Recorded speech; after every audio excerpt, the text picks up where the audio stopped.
Good morning Krishna. Good morning. બતાવ તો તારા ઓલામ કેટલા વાગ્યા? અત્યારે વાગ્યા છે 5:33. હોવાર હાલી નીકળ્યું મારી દીકરી. સવાર આજે વોકિંગ માટે નીકળ્યા છે અમે, પણ નિર્ણય કર્યો તો વરસાદ આવ્યો. મસ્ત વરસાદ થાય જો છે. જોરદાર છાંટા પડે. આમ દેખાતા નથી, કેમેરામાં કેપ્ચર નથી થતા, પણ પણ છાંટા આવે છે, મજા આવે એવા છાંટા આવે. ઠંડક થાય છે. It's good.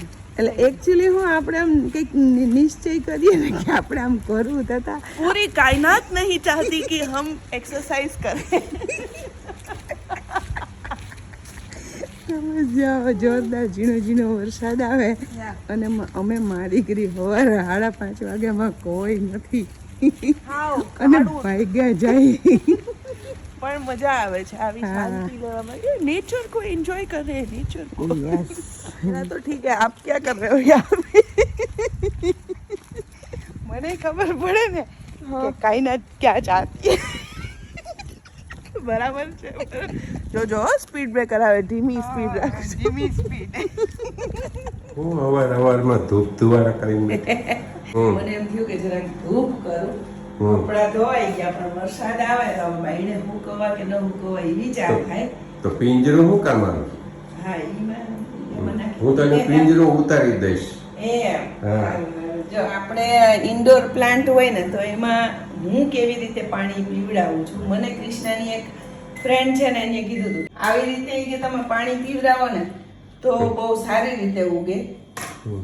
પ્લેટ ભરી લીધી પાણીની. ઓકે. હવે આપણે આમાં મની પ્લાન્ટ વાવ્યો, આમ મૂકી દેવાનું. થોડીક વાર થાય ને તો આ પ્લેટ ખાલી થઈ જાય, મનથી પાણી પીવા.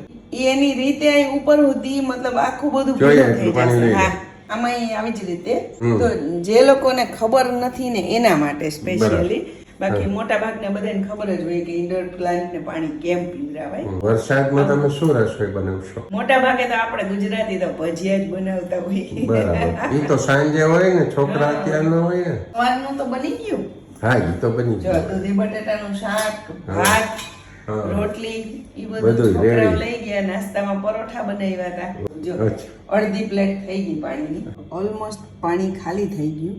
અને આ વસ્તુ છે ને એ થોડીક વારમાં આપણે આમ જોશું ને તો એકદમ ભીનું થઈ ગયું હોય. અને આપણે એમને પાણી નાખીએ ને ઉપરથી આમ તો ઘણી વાર એવું થતું હોય કે નીચે પાણી નીકળી જાય તો ભેગું જે સોઇલમાં જે કન્ટેન્ટ હોય ને એ નીકળી જાય. ને આવી રીતે કરવાથી એક્સ્ટ્રા પાણી નહીં જાય અને ઝાડવા સરસ છે. જો આ મસ્ત આમ લીલું નવું ખીલું.